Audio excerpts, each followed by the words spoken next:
Donc, comme le disait Sandrine tout à l'heure, moi, je ne vais pas vous parler de paléoanthropologie, mais plutôt en fait, du contexte et de l'évolution du rift dans cette partie de l'Éthiopie où se sont déposés les sédiments dans lesquels ont été trouvés Lucie. Donc moi, je suis directeur de recherche au CNRS. Je suis plutôt pétrologue magmatique, donc je m'intéresse au magma, à leur chimie, à leur datation, et j'ai préparé cet exposé avec un collègue de Sorbonne Université, le professeur Nicolas Bellassène, qui lui est plutôt géologue structural et tectonicien. Alors, je vais essayer de passer la première, voilà. Donc, dans cette question de l'évolution du rift en Afar, la dépression Afar, vous le voyez sur cette grande carte du rift est-africain, se situe à sa terminaison nord. Hein. On est tout en haut du rift est-africain et on se situe donc à ce qu'on appelle la transition océan-continent entre ce système continental et les systèmes océaniques du golfe d'Aden et de la mer Rouge. Alors attendez, c'est passé trop vite. Je ne sais pas comment je peux revenir en arrière, mais je ne reviens pas en arrière. Tu peux revenir en arrière. Ah ouais. La petite flèche en dessous, ok. Voilà, excusez-moi. Donc, dans ce système continental de rift et sa transition avec l'océan. Vous voyez que le rift est-africain, on peut le caractériser par deux grandes composantes. Hein, sa topographie, hein, qui peut monter jusqu'à plus de 4000 mètres avec des hauts plateaux, des dépressions axiales, typiquement la morphologie d'un rift que vous voyez sur cette carte, et aussi son activité volcanique, dont je vous reparlerai dans une minute. Et cette façon de combiner ces deux grandes caractéristiques du rift, sa topographie, son activité volcanique, c'est lié au processus d'extension qui contrôle ce rift. C'est en fait ce qui est simulé sur cette carte par les grandes flèches blanches, c'est-à-dire un processus d'extension, deux plaques qui s'écartent focalisées le long d'une frontière de plaques. Ici, c'est le rift qui joue le rôle de frontière de plaques. Et dans la première partie de l'exposé, je vais en fait vous expliquer comment ce système a évolué pour arriver, il y a quelques millions d'années, à des conditions favorables pour accueillir Lucie, et vous montrer aussi, dans les premières diapos, comment toute cette évolution est héritée de la dynamique profonde de la planète et de son influence sur la surface. Donc, pour parler plus précisément du volcanisme, c'est la carte du rift est-africain que vous avez sur la droite de la diapositive. Ce volcanisme est présent associé au rift est-africain depuis des dizaines de millions d'années. Vous avez ici en couleur le rouge qui est le plus vieux, hein, entre 66 et 23 millions d'années, mais surtout à partir de 30 millions d'années. Puis le violet qui est le magmatisme qui se met en place pendant la phase principale de développement du rift. Il y a quelques dizaines, de 23 à 2 millions d'années, puis le volcanisme qu'on connaît le plus récent qui se met en place à l'axe des dépressions, et surtout, vous le voyez, hein, dans la partie nord ici, qui se met en place et qui domine toute la géologie de la dépression Afar. Donc, ces quantités de volcanisme sont aussi très hétérogènes. Vous voyez que dans la branche ouest du rift est-africain, il n'y a quasiment pas de volcanisme. Dans sa branche est, vous en avez pas mal en Tanzanie et au Kenya, mais vous en avez surtout énormément dans la province volcanique éthiopienne. Et il commence ce volcanisme par d'importantes émissions qui fabriquent les plateaux d'Éthiopie et du Yémen que vous voyez en rouge sur cette carte. Je vous le disais, cette caractéristique particulière du rift est-africain d'émettre énormément de produits magmatiques et volcaniques à la surface de la planète, elle est vraiment liée à la dynamique profonde de notre planète. Ici, vous avez sur la droite de la diapo une coupe de la planète qui passe sous l'Afrique de l'Est. C'est une coupe qu'on pourrait dessiner tout à travers l'Afrique de l'Est, de la plaque arabique jusqu'au sud de l'Afrique, et qui vous montre une image de tomographie sismologique du manteau avec des différences de vitesse des ondes dans ce manteau qui sont interprétés en termes de température de ce manteau. Et en fait, ce qui est important dans cette image, c'est cette grande patate rouge que vous voyez qui part de la limite entre le manteau et le noyau, qui remonte à travers tout le manteau et qui vient en fait se défléchir sous la plaque d'Afrique et impacter cette plaque lithosphérique dans le nord, sous le Kenya et sous l'Éthiopie.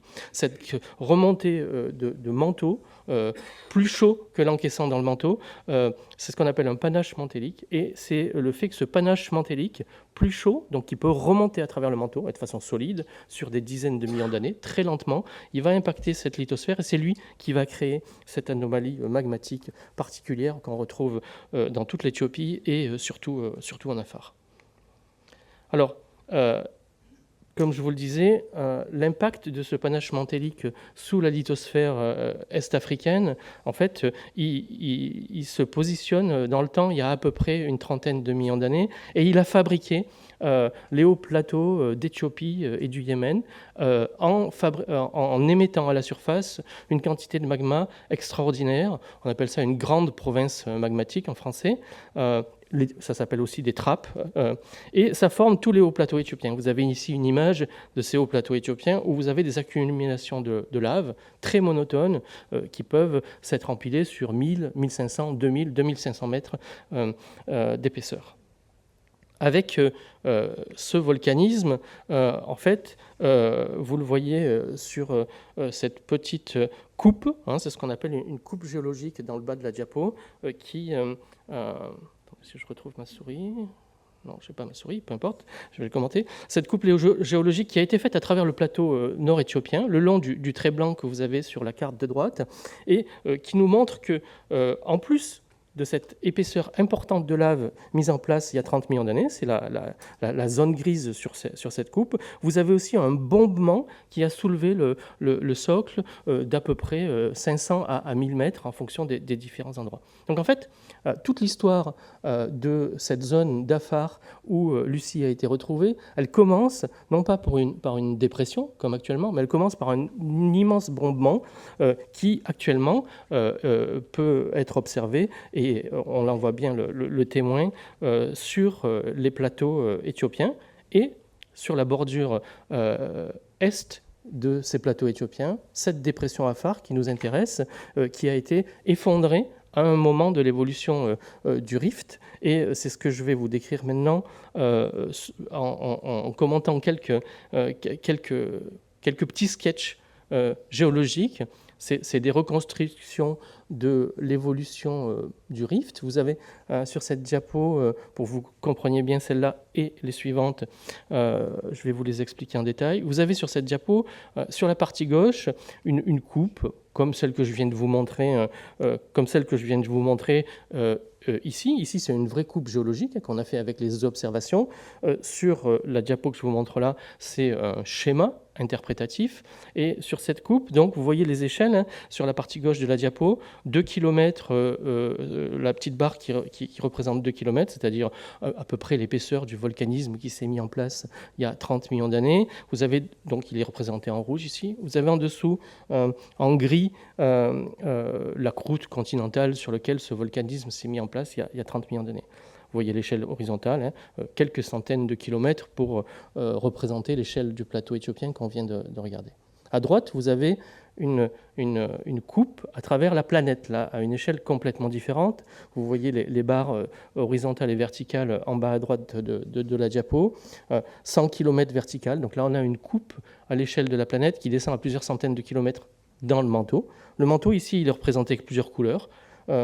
Du jaune, c'est le manteau qui est rigide sous les plaques continentales. Du vert, c'est le manteau plus profond qu'on appelle convectif, c'est-à-dire que lui convecte et qui fabrique les rides médio-océaniques. Et vous avez en rouge ce panache dont je vous parlais il y a quelques minutes, c'est-à-dire cette remontée de manteaux plus chauds du plus profond de la planète qui, par différence de densité, remonte vers la surface et qui, à un moment, quand il remonte vers la surface, puisqu'il est décomprimé, il garde sa température et il perd de la pression, va fondre massivement.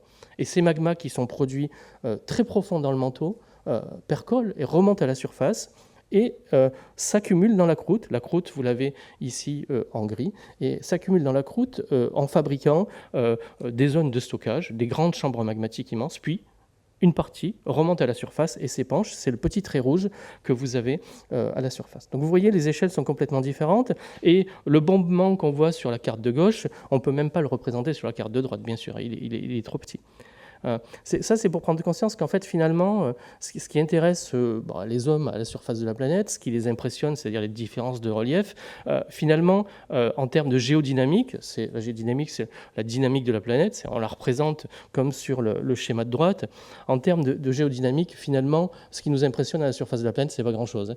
C'est des tout petits épiphénomènes de quelques centaines de mètres ou de quelques kilomètres qui sont extrêmement visibles et impressionnants, mais qui finalement, en termes de géodynamique verticale, représentent assez peu de choses et sont liés finalement à des mouvements dans la planète qui sont, eux, d'ampleur beaucoup plus importante. Donc, il y a 30 millions d'années, ce panache mantélique arrive sur la lithosphère, bombe le tout et fabrique une immense province magmatique. Si on se déplace un peu dans le temps et qu'on regarde ce qui se passe pendant la construction principale du rift est-africain et notamment du rift éthiopien et de l'Afar, entre 25 et 7 millions d'années, vous le voyez, si on compare les deux, vous voyez, il y a un petit mouvement du schéma de gauche. Vous avez eu de l'extension, la lithosphère et la croûte ont été étirées, et quand vous étirez, vous avez tendance à amincir. C'est comme si vous prenez un chewing-gum, si vous l'étirez, vous allez gagner de la longueur, mais là où il va focaliser la déformation, là où il va s'étirer, vous allez amincir l'épaisseur du chewing-gum. Donc c'est la même chose en fait pour les plaques à la surface. Dès que dans un rift on tire dessus, on va avoir tendance à amincir. Et quand on amincit, qu'est-ce qu'on fait? C'est ce que vous avez de représenté sur cette image.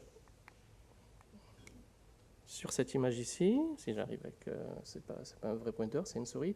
Sur cette image ici, en fait, quand on étire, en fait, on va casser la croûte le long de grandes failles, et en plus de la casser, comme on amincit dessous, on va basculer sa surface. Donc dans un rift, on fabrique des dépressions. Ces dépressions, on les localise le long de grandes failles. Et en plus, on fabrique ce qu'on appelle des blocs basculés, c'est-à-dire des grandes parties de croûte rigide qui basculent les uns derrière les autres comme des dominos. Dans cette partie du rift, pendant plusieurs dizaines de millions d'années, la caractéristique aussi, c'est que ces dépressions que vous fabriquez ici grâce au jeu de ces failles, vous allez avoir tendance à les remplir avec des sédiments, bien évidemment, mais dans cette partie du rift, de façon plus caractéristique, avec énormément de volcanisme et de lave qui vont s'empiler, qui vont avoir tendance tout le temps à remplir les vides qui sont créés par les mouvements d'extension. Ça, c'est ce qu'on observe vraiment à la surface, nous, les géologues, quand on se balade et qu'on fait du terrain dans ces zones. Ce qui se passe dans la planète à ce moment-là, vous l'avez sur la partie droite ici. Vous avez ce manteau lithosphérique qui est rigide sous l'extension, qui va avoir tendance en fait à s'amincir lui aussi. La croûte s'amincit elle aussi. Et comme le manteau lithosphérique s'amincit, il va aspirer la tête du panache. Et cette tête du panache, qui s'était déjà fondue massivement quand elle était décomprimée en arrivant sur la lithosphère, en fait, elle va être encore plus fondue parce qu'en fait, elle va être encore plus décomprimée quand elle est aspirée dans ses mouvements. Donc l'extension fabrique des déformations à la surface qui ont tendance à amincir, donc à fabriquer des dépressions. C'est comme ça que la dépression Afar va être construite à l'étape d'après. Et à fabriquer aussi du volcanisme par des compressions de ce manteau. L'étape d'après, c'est l'étape la plus importante dans l'histoire de l'Afar. C'est ce qu'on appelle un stade d'amincissement lithosphérique prononcé. Jusqu'à présent, dans le stade précédent, on amincit un tout petit peu la lithosphère, on déforme un tout petit peu la croûte superficielle, mais pas tant que ça finalement. À partir de 7 millions d'années, plus précisément entre 7 et 6 millions d'années, on va amincir très fortement cette lithosphère ici, et en fait on va amincir très fortement aussi la croûte, et c'est ce qui va créer la dépression Afar. Vous voyez ici sur le petit schéma de droite, ici que nos blocs basculés qu'on voyait tout à l'heure ont été encore plus basculés et plus enfouis. On vient de fabriquer la dépression Afar et on va créer beaucoup de volcanisme. C'est ce dont je vais vous parler dans la suite de l'exposé. Et au pied de cette marge topographique très importante qui nous fait passer d'environ 3200 mètres à 600 mètres, on a perdu beaucoup d'altitude tout au long de l'évolution du rift. Et Raymond en parlait un tout petit peu ce matin, on a aussi perdu, dans ce stade d'amincissement lithosphérique, en peu de temps, entre 7 et 6 millions d'années, on a perdu à peu près 1000 mètres d'altitude en déformant la croûte de cette façon et en fabriquant la dépression Afar. Et donc, entre cette dépression topographique et cette zone volcanique très très active du centre de l'Afar, on va créer une petite zone privilégiée au pied de la marge, coincée entre le pied de la marge et le volcanisme très important, une petite zone privilégiée où vont s'accumuler les eaux continentales, les rivières, une zone endoréique, c'est-à-dire une zone fermée qui est coincée topographiquement et où donc justement vont arriver les rivières qui viennent du plateau. C'est ce que je vais vous montrer dans ces petits schémas qui suivent et qui, en fait, vont essayer de vous montrer qu'est-ce qui se passe vraiment morphologiquement à la surface quand on déforme ces 3 stades d'évolution du rift. Ce qu'on voyait dans les schémas précédents, ici et ici, à des échelles complètement différentes, c'est des coupes à travers l'épaisseur de la planète. Ce qu'on va regarder dans les 3 schémas qui vont suivre maintenant, c'est plus des coupes, mais c'est des cartes vues de dessus, vues en plan. Ce sont des schémas. Ces schémas, en fait, ils sont dessinés sur cette zone qui nous intéresse, c'est-à-dire la zone entre le plateau éthiopien ici et la zone d'Afar, avec le début de l'embranchement du rift est-africain.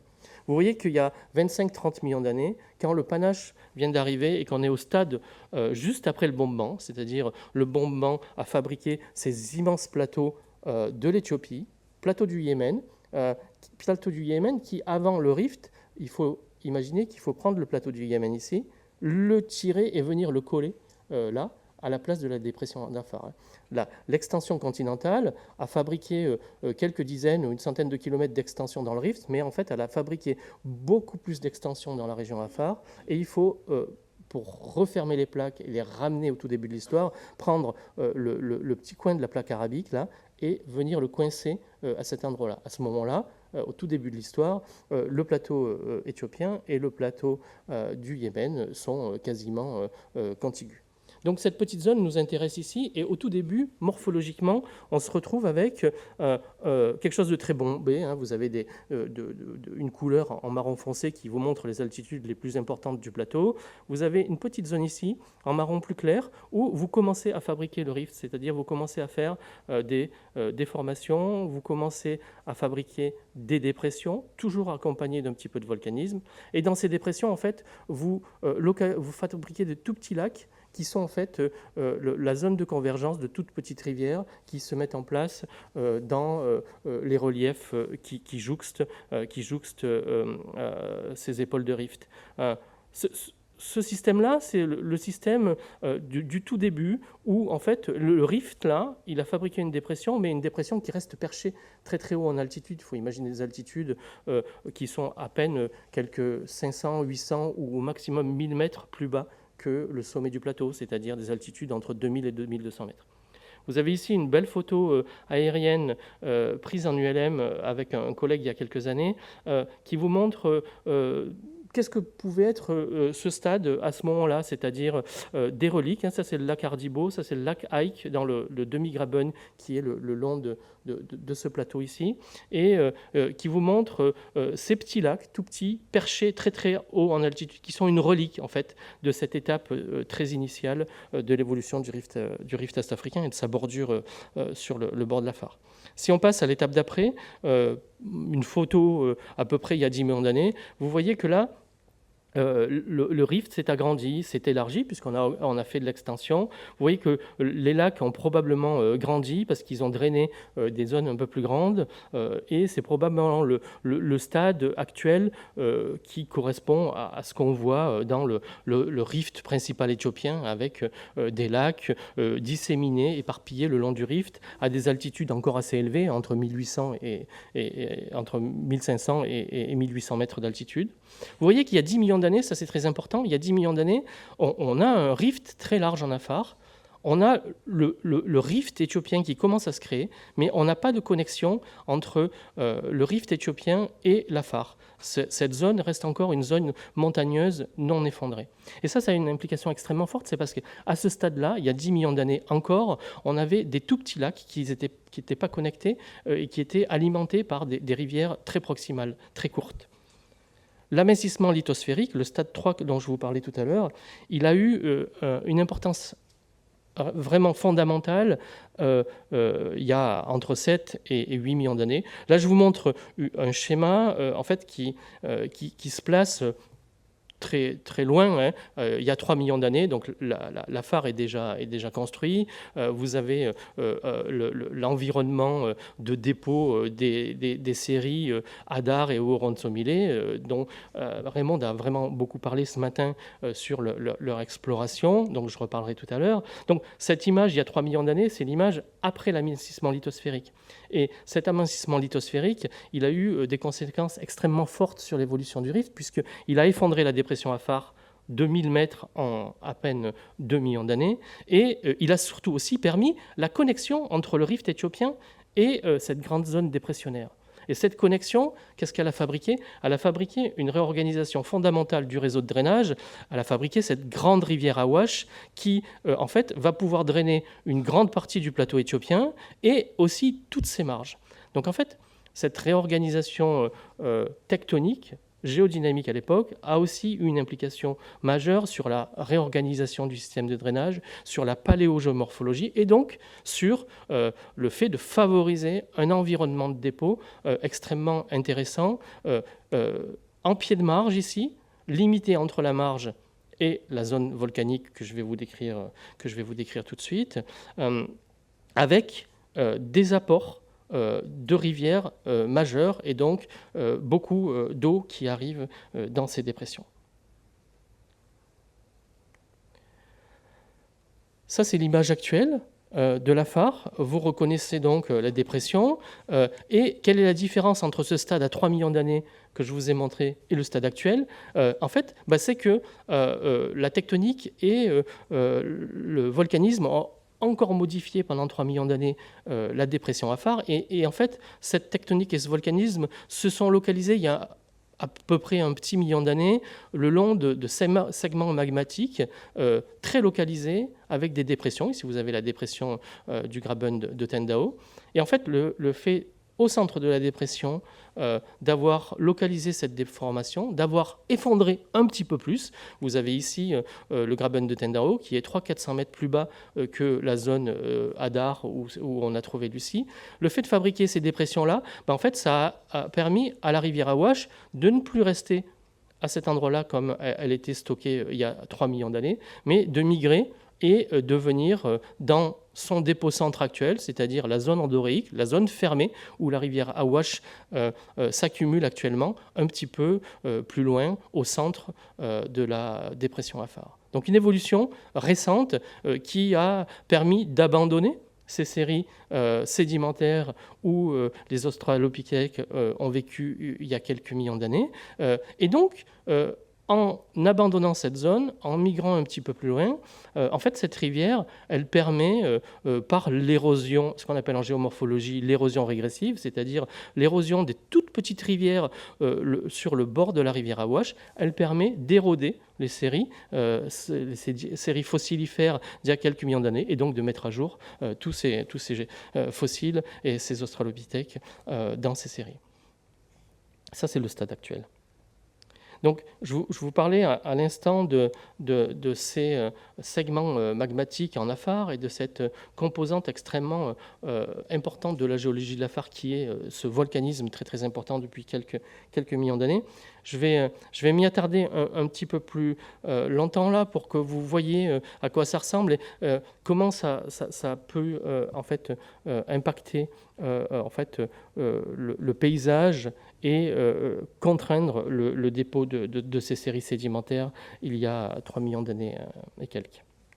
Donc, avant de rentrer dans le détail de comment ce volcanisme s'organise au centre de l'Afar, je voudrais mentionner aussi, en fait, au moment où on découvrait Lucie, et donc où on avait cette révolution et cette saga de la paléoanthropologie que nous a présenté Raymond ce matin sur une dizaine d'années avec les premières phases dans la rivière Homo, puis après en Afar.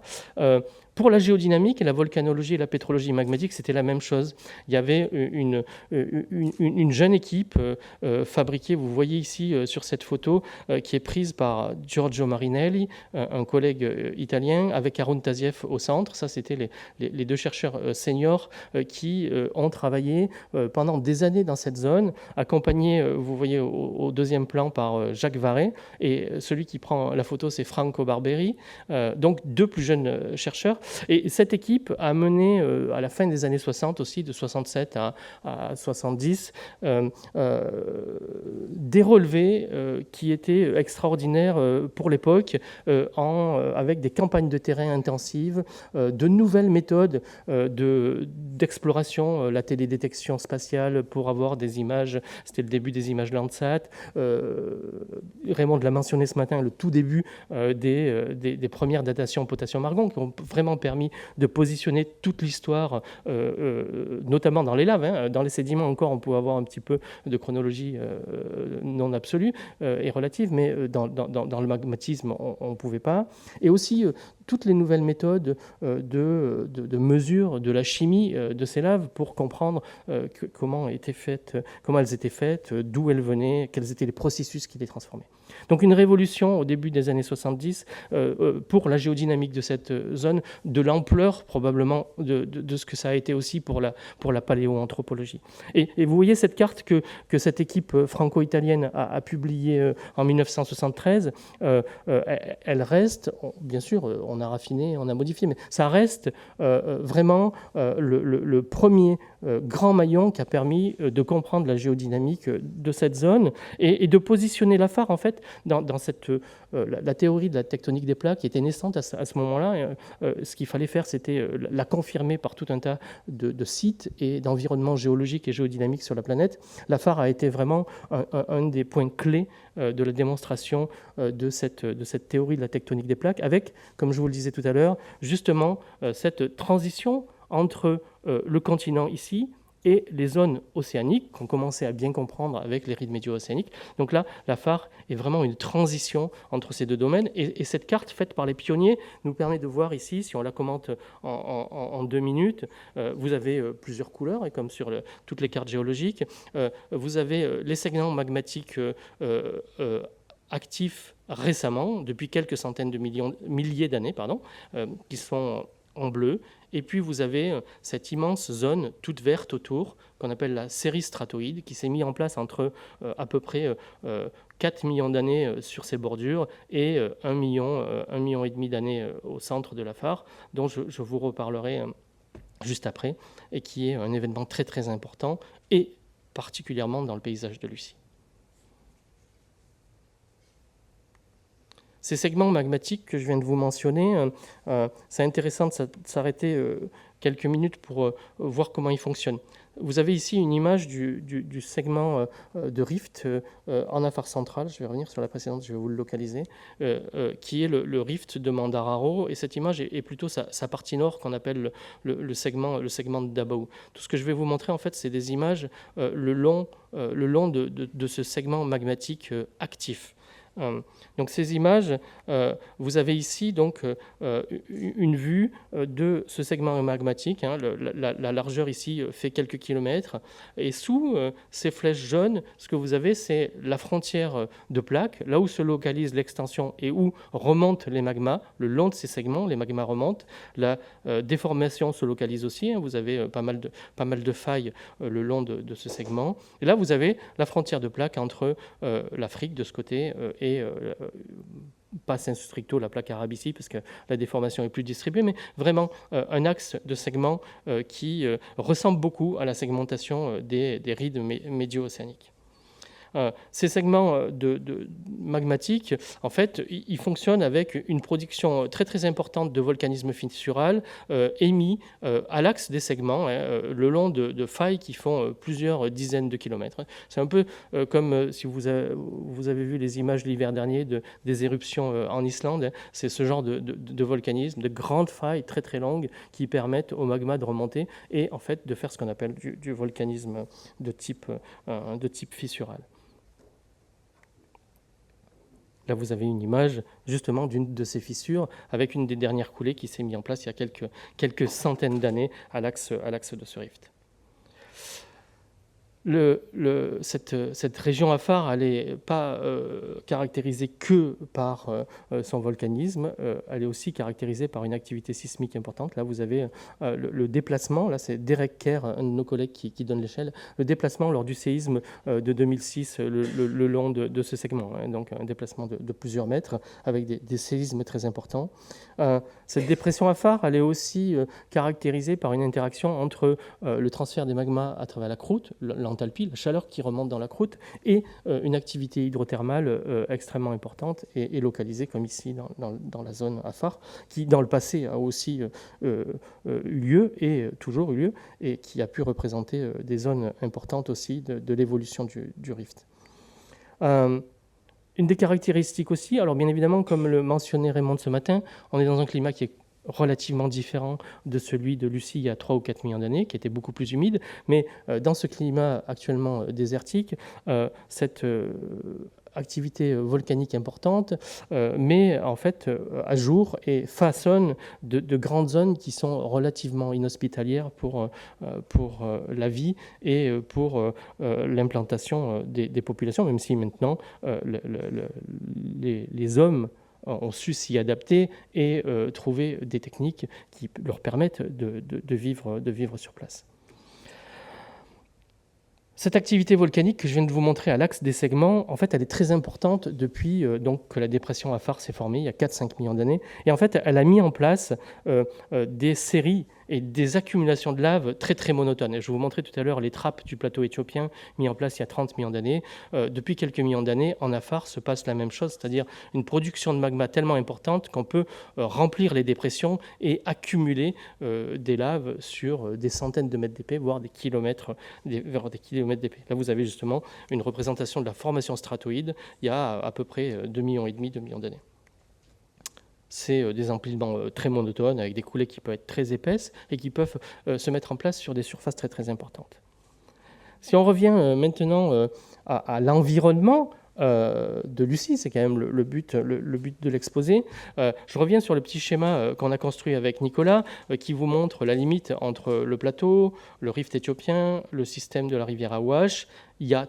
Dessiné il y a 3 millions d'années, c'est-à-dire à la fin du moment du dépôt de ces séries sédimentaires. Et donc on voit que en fait, cette formation Hadar, cette formation Ouronsomilé se met en place dans une zone endorique fermée parce qu'elle est coincée entre le plateau et coincée entre cette zone extrêmement volcanique qui met en place du volcanisme tout le temps et donc qui fait finalement une barrière topographique, même si elle n'est pas très élevée, cette barrière topographique, quelques dizaines de mètres, sur une zone toute plate comme l'Afar, ça suffit à pouvoir localiser dans cette zone vraiment toute l'accumulation de ces eaux, de ces étangs et bien sûr donc du milieu forestier qui était autour. À quoi ressemblait le paysage géologique donc, de l'environnement de Lucie il y a 3 ou 4 millions d'années? Là, vous avez une photo qui n'est pas prise sensu stricto le long de la formation Hadar, mais qui est prise juste au nord de la formation Ouronsomilé, où vous voyez en fait toutes ces laves préexistantes qui sont basculées, que je vous ai montré tout à l'heure. Donc, c'est des laves qui ont ici 30 millions d'années, qui sont basculées à 60 degrés, des laves qui ont ici 6 ou 7 millions d'années, qui sont basculées à 30 degrés. Et vous voyez, vous en avez une qui est horizontale, là, c'est le tout début de la formation stratoïde, il y a 5 millions d'années. Alors, à quoi ressemblait le paysage de Lucie à ce moment-là?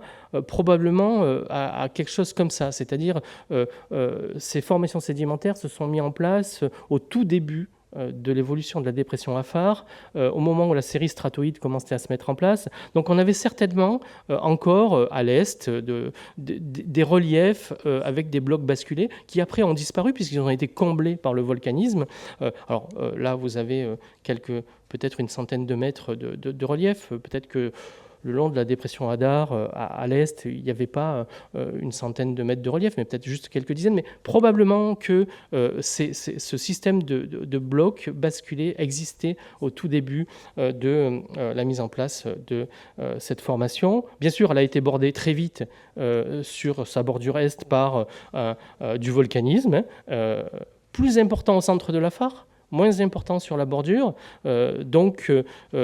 qui n'interférait pas forcément beaucoup avec cet environnement de Lucie. Mais est-ce que Lucie a pu assister à des éruptions? Est-ce que ces aléas volcaniques représentaient une contrainte pour cet habitat? Certainement, parce que vous avez ici une photo, non pas de la formation Hadar, mais de la formation Woron-Somilé, quelques dizaines de kilomètres plus au nord, où on a découvert aussi des australopithèques afarensis. Vous voyez à l'intérieur de cette série sédimentaire, comme le mentionnait Raymond ce matin, des coulées de lave qui ont été mis en place à l'intérieur. Et plus que ces coulées, peut-être le rôle, mais on ne peut pas le voir sur cette photo, ce sont ces dépôts de cendres qui peuvent être importants dans ces séries sédimentaires et qui viennent de tout un tas de volcans plus explosifs que les volcans basaltiques qui étaient, il y a environ 3,5 millions d'années, présents dans la région et qui amènent tous ces intermèdes cendreux dans les séries sédimentaires et qui participent à la fossilisation. Alors pour conclure ce petit tour à travers l'évolution géodynamique du rift et son importance pour l'évolution de ces hominines, c'est peut-être de retenir que cette tectonique fabrique des dépressions tout le long du rift et de tout temps. Le fait d'avoir fabriqué ces dépressions a permis d'héberger des environnements plus favorables pour la biodiversité puisqu'ils canalisent et ils collectent l'eau, les rivières et les sédiments. Je vous remercie.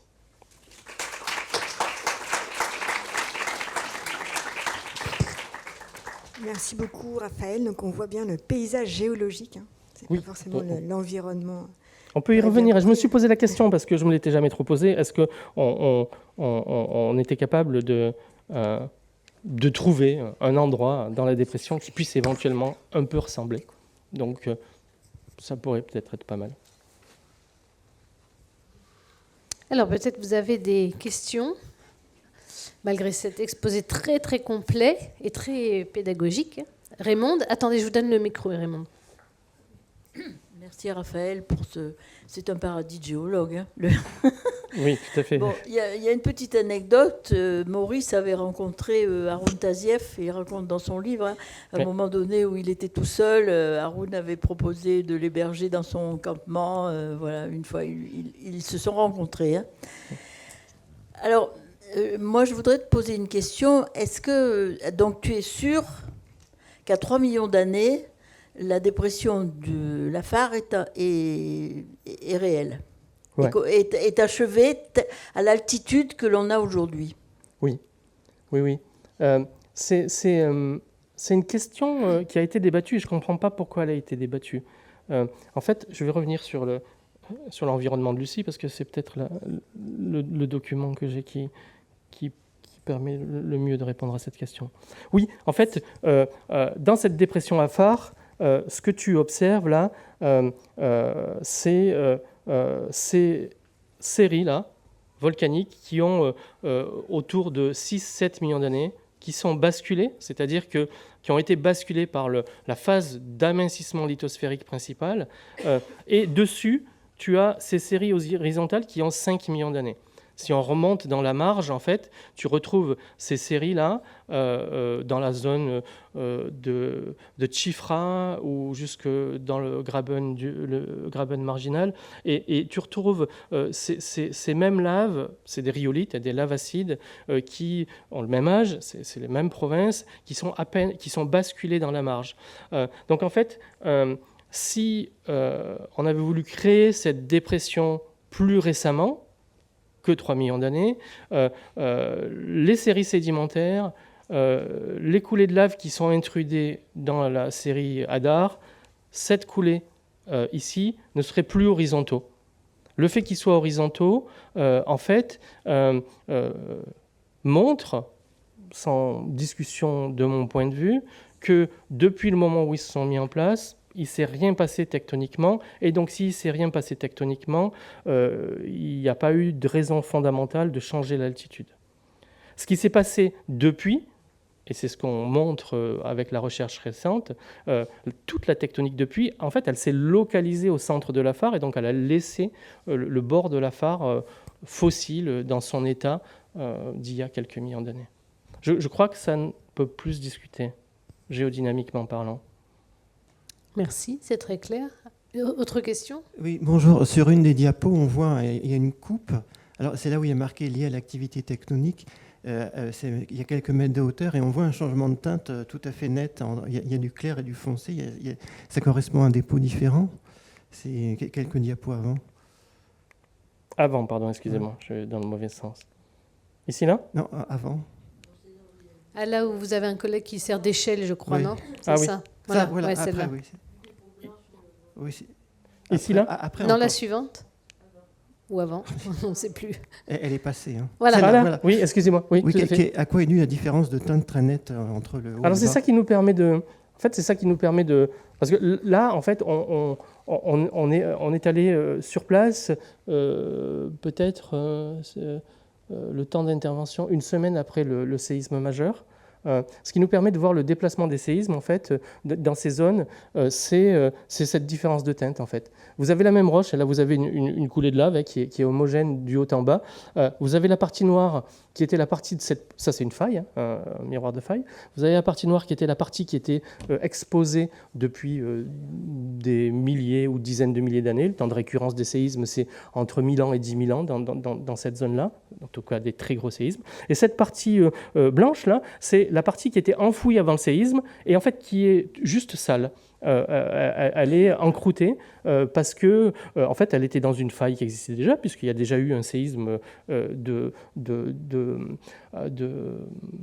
magnitude équivalente de quelques mètres. On a daté cette surface avec des datations, des moyens de datation liés à la production d'isotopes par le rayonnement cosmique, et avec une doctorante, on a trouvé que ce séisme précédent, il avait 10 000 ans. Et donc, mais ce séisme-là, il a fait rejouer une faille qui avait déjà joué il y a 10 000 ans.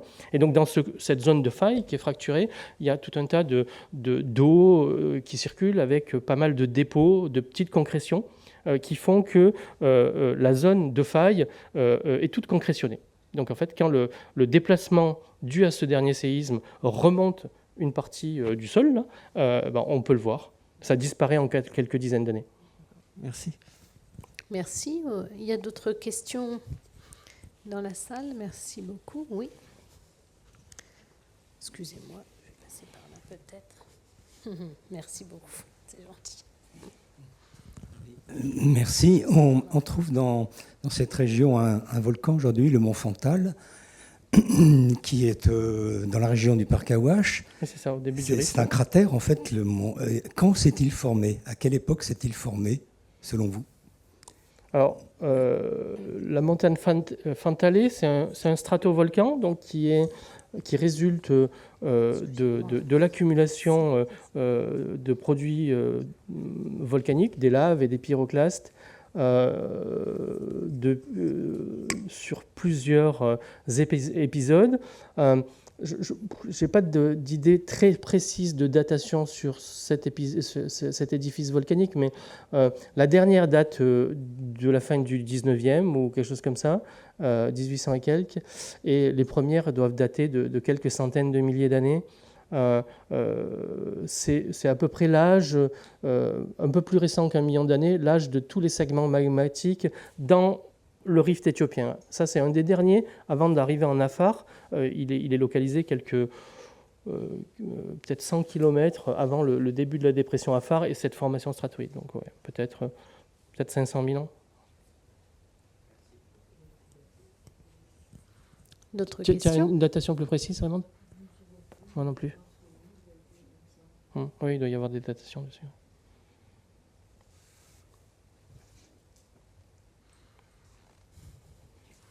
Et sur les interactions, alors vous l'avez évoqué, hein, avec les hominines et puis de toute façon l'ensemble de la biodiversité, des faunes localement, etc.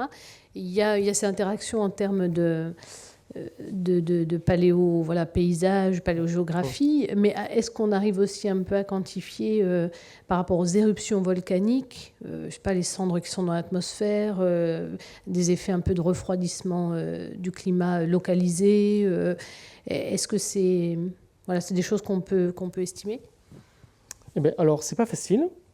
Et justement, avec Sandrine Pratt, Jean-Renaud Boisserie, Laurent Husson, Nicolas Bellassène, on a un projet de recherche qui commence, interdisciplinaire, entre paléoanthropologues, modélisateurs, géochimistes, volcanologues, tectoniciens, pour essayer de quantifier tous ces forçages potentiels de la tectonique et du volcanisme sur la migration des hominines à travers le rift dans ces périodes clés. Dans ces périodes clés d'évolution. Et donc, c'est des questions qu'on commence vraiment à se poser pour savoir quel observable ou quelles hypothèses on va injecter dans les modèles. Parce qu'un modèle, il va juste produire ce qu'on va lui injecter. C'est un modèle de dispersion. Et donc, c'est vraiment des questions qu'on se pose. Est-ce que, par exemple, dans un climat plus humide, cette activité volcanique que je viens de vous montrer, qui est extrêmement caractéristique et impressionnante là, en climat désertique, est-ce que dans un climat plus humide, ça pouvait représenter vraiment une barrière ou pas?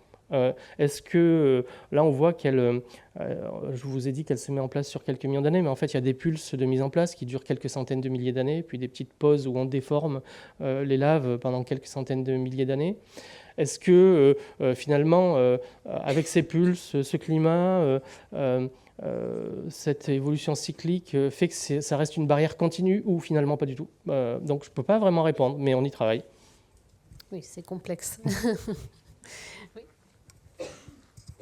Oui, alors nous, on travaille sur l'Ouganda, sur le rift occidental, et on a un niveau de lave qui a été, de cendres de cinérite qui a été visiblement sa source en Éthiopie, dont on a encore plus de 50 cm de dépôt dans l'ouest à 3,45. Donc c'est vraiment la période de la grande activité et qui était retrouvée jusque dans le golfe d'Aden. Donc c'est vraiment énorme.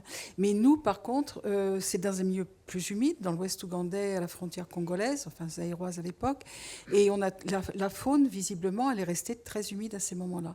Il y a eu des récurrences humides à ce moment-là dans les faunes que l'on voit, nous, sur les grands mammifères. Mais sur les grands mammifères, pour le moment. D'accord. Voilà. Okay. Merci.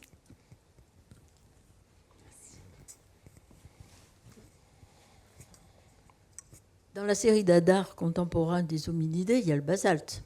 Oui, j'avais pas de photo, donc c'est pour ça que j'ai mis. Il y a surtout alors cette grande, la cendre volcanique de 3,4 millions. Ouais. Hein, là, c'est plutôt des cendres, c'est pas de l'éruption basaltique, et dont finalement l'origine serait quelque part vers Munessa, dans le sud d'Éthiopien. Donc ça a été démontré par Wolde Gabriel, ça, je sais pas. D'accord, ok. Hein, est-ce que vous en avez des traces de cette activité ou quelque part? En fait, donc ça marque la base de beaucoup de séries sédimentaires. Tout à fait. Oui. On a daté certains de ces dépôts.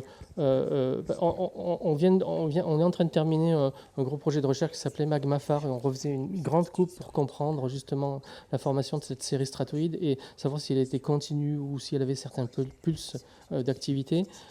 Donc oui, on a trouvé dans ces niveaux dans les différents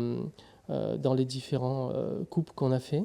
Mais en fait, il faudrait regarder parce qu'il y a aussi des volcans acides pyroclastiques dans cette zone de Millet qui sont datés à 3-4. Donc, peut-être pas besoin d'aller chercher la source très très loin. À voir. Oui, c'est ça, oui, aussi, oui, tout à fait. Ouais, ouais. Je ne sais pas si quelqu'un a fait de la géochimie dessus pour vérifier si c'est exactement les mêmes. Ouais. Ouais, ouais. Ouais, ouais. Ouais. Ouais.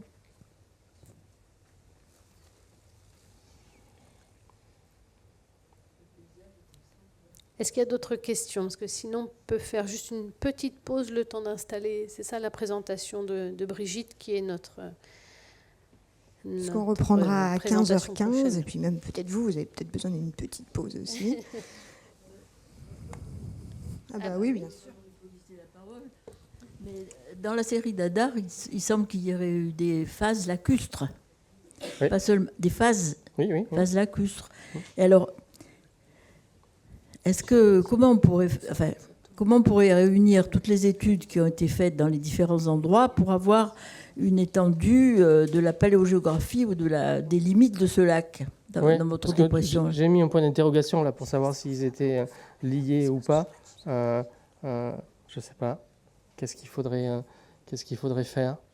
Le problème, c'est que tout est très homogène dans la région. Tous les apports, puisque tout autour a la même composition. Donc, avec les sédiments détritiques continentaux, la rivière Awash amène le même matériel que la rivière Millet, par exemple. On n'a pas de contraste. Souvent, c'est ce qu'on fait ailleurs, c'est-à-dire en se disant la croûte continentale est assez hétérogène pour que deux rivières n'aient pas exactement la même signature. Ici, vu que ça a tout été resurfacé par le même magmatisme il y a 30 millions d'années, c'est difficile d'imaginer. Enfin, on n'a pas d'évidence que la rivière Millet, la rivière Awash, par exemple, ait des compositions bien différentes qui nous permettraient de voir si les sédiments sont très différents les uns des autres, s'ils sont intermélangés. Je ne sais pas trop qu'est-ce qu'on pourrait utiliser. Merci beaucoup. Donc, on fait Merci juste une petite pause et on reprend à 15h15, comme ça on tient le programme.